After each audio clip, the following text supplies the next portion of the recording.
Hey, Bill. Just wondering. I know when I talked to you in Miami, when you at the first announcement, you knew Troy was going in at that time. Now Alan and Bill Nunn as well, all at the same time this weekend. Does that make it even more special for you to be able to share that with so many guys with Pittsburgh roots? Hey, Dale. Yeah, it really does. I mean, I think the whole enshrinement weekend and talking about, going in there initially with two safeties, Troy Polamalu and Donnie Shell, me kind of being a defensive guy at heart, was pretty special. And then for Alan Faneca and Bill Nunn to come in, it's just, I think it's just going to be a special weekend. And the fact that the Cowboys are playing the Steelers on Thursday, and Jimmy also going in right there. So we'll be on the sidelines for the Thursday game. It'll be a great way to kick off, I think, this 2021 season. And certainly Saturday will be a special day, as will Sunday. Thank you, Coach. Brooke Pryor. Hey, Bill, kind of going off of that, specifically with Troy going in, you drafted him. How special is that? And how has your relationship with him kind of grown from the time that you drafted him to now going into the Hall together? Yeah, Brooke, I mean, I think drafting him and kind of bringing him in that first year and, seeing where he was, and we threw a lot of things at him, just to watch him evolve as a player. It's just special. He's a special player. He's a very unique guy, a presence on the field, a guy you had a game plan for, a guy who at times you did not want to harness. And so I just remember this, the more you got to know Troy, there was always a reason behind the things that he did. And just a very unique football player with a special skill set, but just a good guy too. And, we've stayed in touch, as I have with a lot of the ex-players. And, those were special times. And certainly 2005 run that we had culminated in the Super Bowl championship over the Seattle Seahawks in Detroit. Again, going in with him and having Alan be there the next day, that's special. Thank you, Brooke. We'll go ahead with Will Graves. Bill, I'm curious, how does a 34-year-old guy apply for a job replacing a guy that he knows is going into the Hall of Fame? Well, I didn't apply for it. I was actually recruited to take over that job.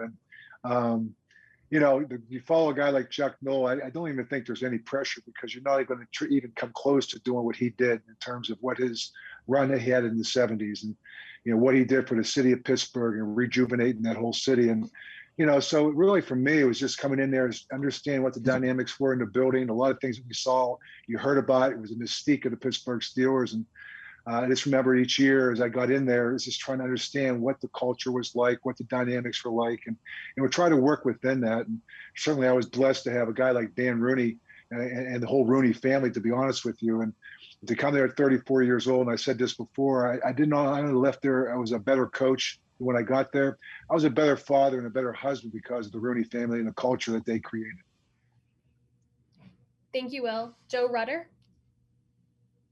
Yeah, Bill, as replacing Chuck, as time went on, what kind of stamp did you want to put on that? What did you want to add to the legacy of the Steelers? I just think the consistency. I mean, I think when you looked at growing up there, 4 miles from Three River Stadium and now Heinz Field, I came back there. I mean, I knew what the culture of the fans were, the fan base was. I understood that because I grew up there. I watched it happen. And so to me, it was just about putting out a product each and every year that was consistent. It reflected the city of Pittsburgh. We wanted to be tough. We weren't going to beat ourselves. We wanted to be kind of the guy, we're going to come in and do that with our lunchbox and just do our job. And at the same time, know that we represent a city and there was an obligation that was a platform that we accepted. And so, it wasn't so much about building on anything. It was, to me, is about what we represented. And we represented a family that had the perfect culture, and you had the perfect values, core values. And so our football team also represented that. Like I said, we were going to be tough. We're not going to beat ourselves. We're going to come to work and just with our lunch pail every day and find a way to get it done. Thank you, Joe. Albie? Hello, thank you. Hi, Bill. How you doing? Hey, Albie. Good, buddy. Hey, we've talked several times through the process, including your visit to the Hall of Fame, and I know you've had a lot of time to absorb what's going on. Now that we're as close as the calendar is to the actual induction, what are you feeling? Are you feeling some adrenaline like there's a big game coming up? What's going through your mind right now with the induction so close? Well, a lot of logistics, I can tell you that right now, with family, friends, trying to get players all together, coaches that you've had with. You just realize when you go through this, Albie, is like all the people that were a part of the process that allowed you to have that success. And for me to be able to be enshrined, it was more of the culmination of a lot of work from a lot of people and support staff and players and coaches, family and friends that were there along the way. So I think as we get closer and all these things start to fall in place, I really just want to enjoy it. I really just want to soak it up, have a chance to spend time with some of the guys I've not seen, players, some of the coaches I've not seen. You know, I've been involved on the outside looking in with the platform I have at CBS, which I'm so blessed to have. My CBS family will be there as well. So it's just a lot of people coming together. And I really do just want to enjoy the time when I get there on Thursday till the time that we leave, you know, after Alan gets inducted on Sunday. That it's going to be special. It's going to be a special weekend, and I wanted to take the whole thing in. Thank you. Thanks, Albie. Raphael Haynes. Hey, Coach, congrats on getting or your future induction in the Hall of Fame. And wanted to tell you, before I came a journalist, of course, teenager, big fan, favorite coach of all time. Just wanted to let you know that. Oh, thank you. That means a lot. Talking to you. So Thank I you. wanted to ask you, coming in '92, as we mentioned, you took over for good coach, the man, and Yeah. you brought this new style of coaching, you know, this fire, real close to the players, and then young. Do you ever think about how much you inspired other young coaches to get involved and actually other teams to start looking for younger coaches? You know, it's interesting. I think, you know, I was very blessed because I had one mentor from a coaching perspective, and that was Marty Schottenheimer. You know, he actually talked me out of playing, and I just went right from playing in 1984. I was a special teams captain of the Philadelphia Eagles. I came back to the Cleveland Browns, and I became a special teams coach, and I was coaching guys I played with in the 3 previous years, or 2 years before that. And so I just feel like it was a very natural progression for me, and I played the game with a certain passion, of a certain attitude, so to speak, and I loved it, and I loved to compete. And I don't think I really even changed as a person. So I wore my emotions on my sleeve. That's how I played the game of football.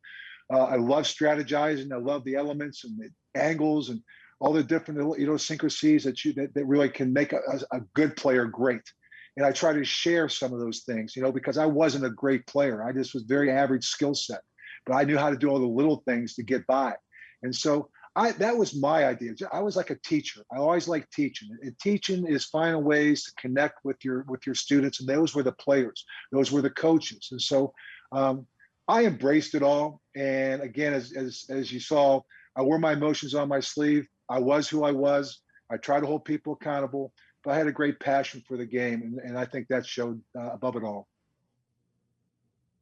Thank you. Teresa? Hey, Bill. Hope you're doing well today.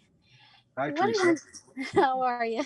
I wanted to ask you about, you just spoke about your relationship with the Rooneys and how that made you not just a better coach, but better father, better husband, better person. In what ways did that relationship, starting with Dan Rooney and then later Art Rooney, do that? What were the aspects? Teresa, that's a great question because, you go in there, and I just even remember from the time that I went through the interview process with Dan Rooney, he probably called me while I was in Kansas City 5 or 6 times. And the conversations didn't last long. They may last for 10, 15 minutes, but really 10 of those 15 minutes was about family.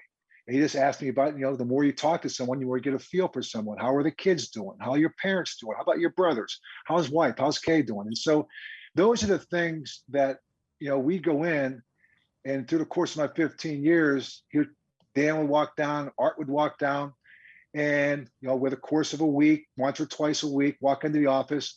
And it wasn't like, okay, how's practice going? What do you think our chances are this week? It was like, how are you doing? How's the family doing? Let's talk about the state of the NFL. What can we do to make it better? So he always had a bigger picture in mind than just the game we were playing that week. Yes, it was important. Our record was important. Yes, we had to answer some of the tough questions that he may ask at times. But the overall theme of what it was about was we were in this thing, we're a family that's together. And, you can have family squabbles, you have family differences. And so I just got a sense, when you talk about the mystique of the Pittsburgh Steelers, is when you walk through that door, you're part of something that's bigger than you are. And that's the one thing every time I walk through that door, whether it's on the South Side, whether it was at Three River Stadium, it was bigger than what I was. And part of that bigger picture was a family core culture that existed, and it started at the top. Thank you, Teresa. Brian DeArdo.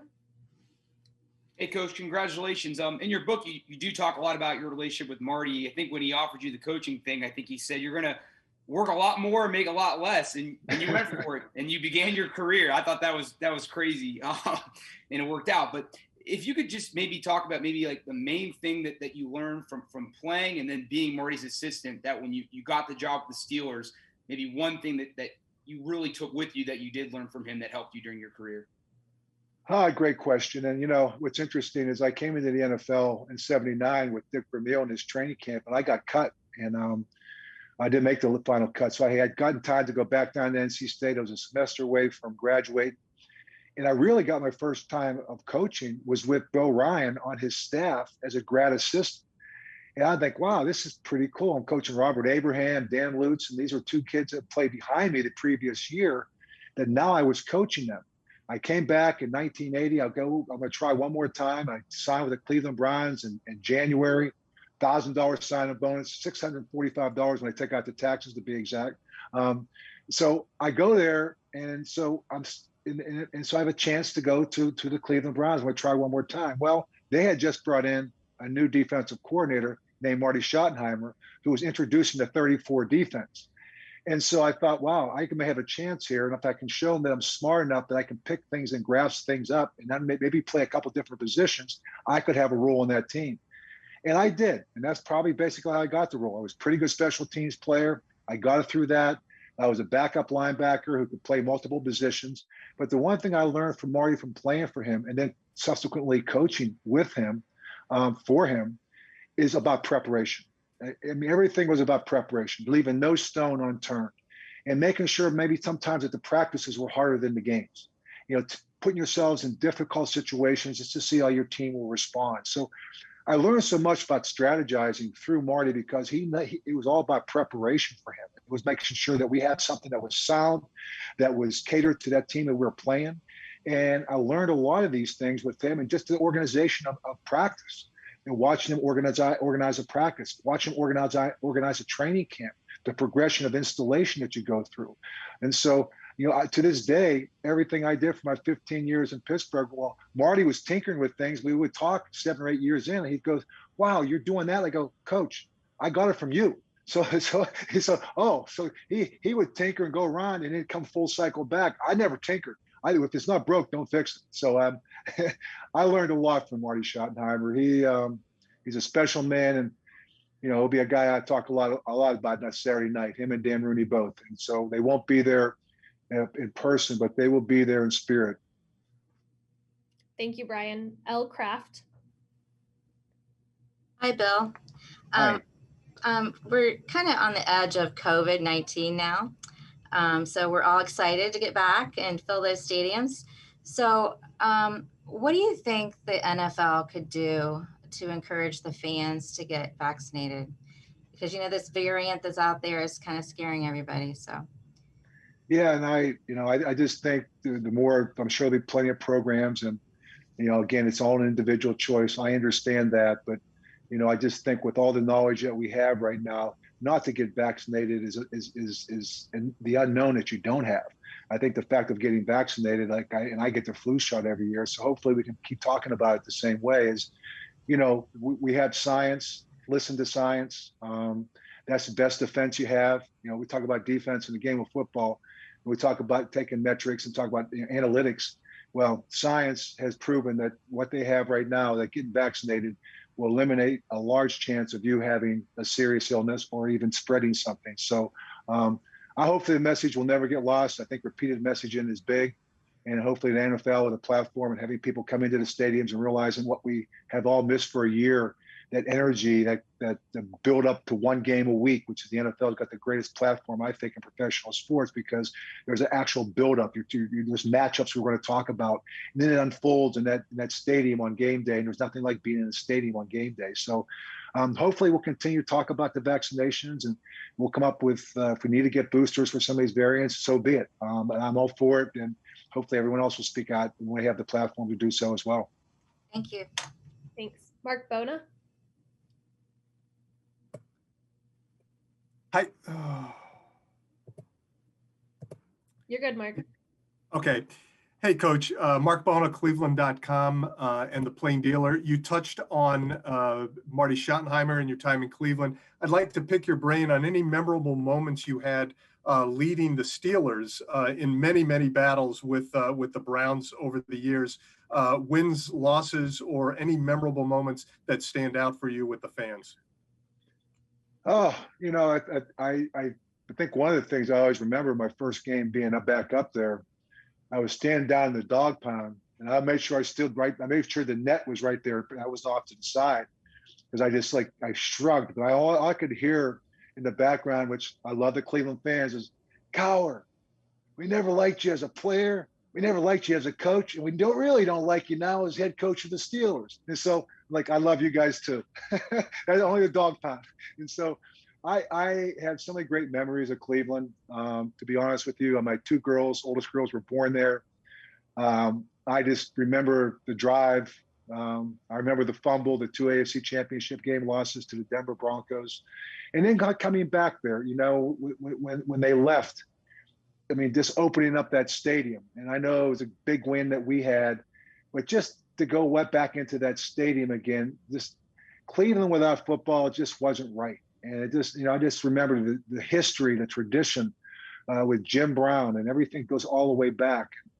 So I think having the Cleveland Browns back in the NFL and now having them back in the playoffs is just great for the game. And like I said, I have nothing but fond memories. I first played there, I first coached there, and then to come back and to coaching. It was funny because Bill Belichick and I were friends. We shared a lot of game plans together. I almost, as you guys were talking about in the book, I had a chance to go with Bill Parcells, but I decided, and Bill, I was offered a job to go there back in 1989.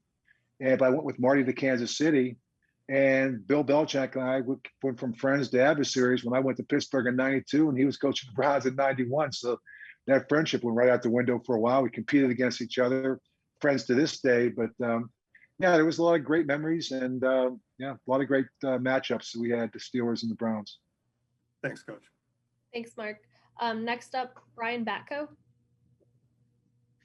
Hey, Bill, you mentioned earlier that you'll be right there kind of on the sideline for that Steelers-Cowboys preseason game. Are you going to lobby Mike to let you maybe run in a play or call a coverage or anything like that for old time's sake? And in all seriousness, do you have a favorite decision or play call that sticks out to you from your 15 years, and a least favorite that still keeps you up at night? Oh, well, yeah, I got a least favorite. How about the 1994 championship game, and we're 3 yards away, and it was an incomplete pass against the San Diego Chargers. Now, if I would like to call another play. That one didn't work. I wish I had a reboot on that one. As I sit back and I'll be on the sideline for the game, and it'll be great. It's more about the pageantry to me of the weekend. It kicks off the game. I'm sure Jimmy will be on his sideline. I'll be on my sideline. I'll let Jimmy call a play. Let me call one blitz. I just want one blitz. So I'll grab Dick LeBeau with me because he'll probably be there too. So Dick and I will be on the sideline, and we'll call one blitz in a game. We'll see if we can get Mike to run one. So it will be fun. And as far as the other calls, I think the one thing I've always tried to do is allow our coordinators.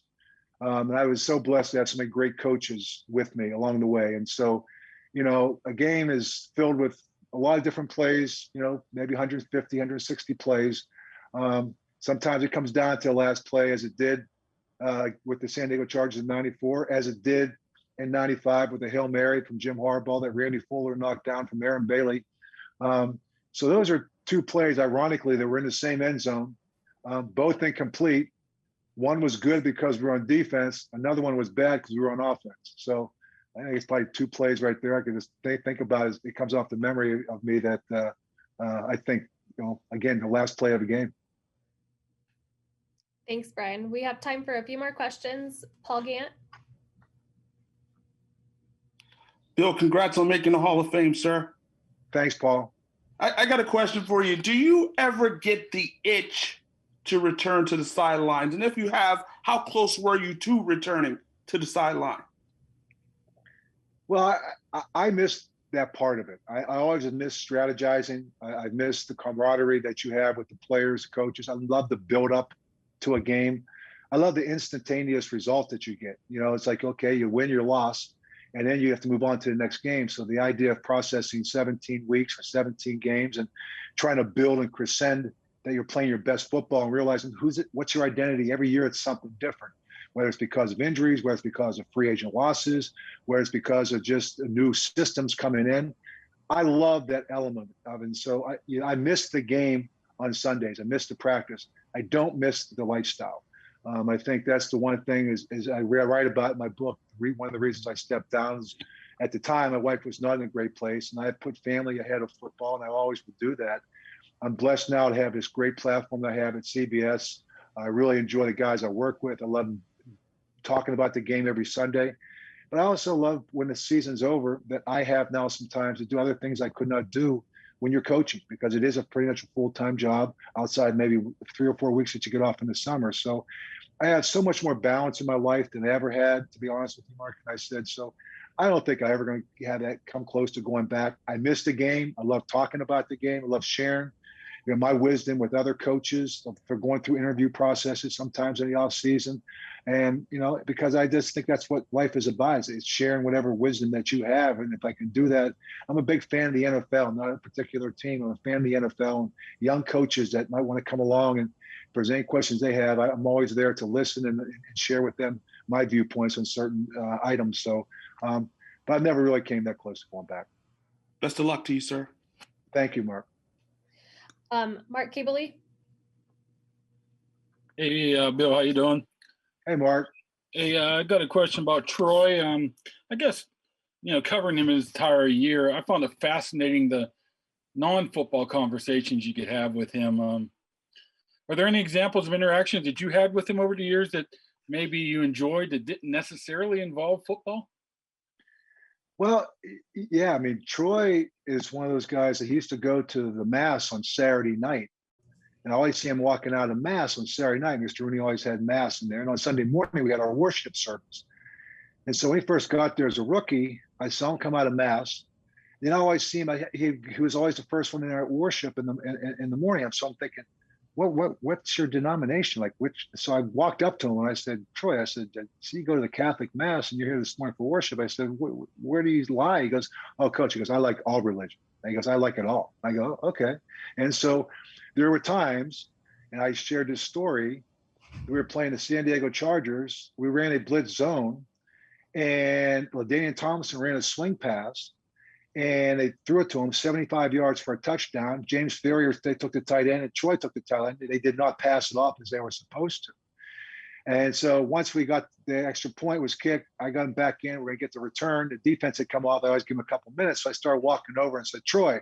And Chris up goes, Coach, can't talk to Troy now. I go, what do you mean? He goes, he's praying. I go, okay. I said, I'll wait. He goes, it's going to be a while. I go, well, I got to talk to him about that last defense. I go, it's real quick. He goes, sorry, Coach, I'll come and get you when he's done. I go, okay, well, can you come and get me pretty quickly so in case we have to go back out, we don't screw up another defense. I got it. Well, Troy will tell you the story later on. He had his head down. He went over to Chris and he said, did he leave yet? Did he leave? And Chris goes, yeah, he's gone.